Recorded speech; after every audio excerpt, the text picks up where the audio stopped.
നമുക്കൊരു പാട്ട് പാടി നോക്കിയാലോ?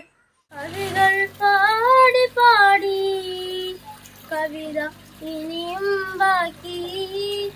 കവികൾ പാടി പാടി കവിത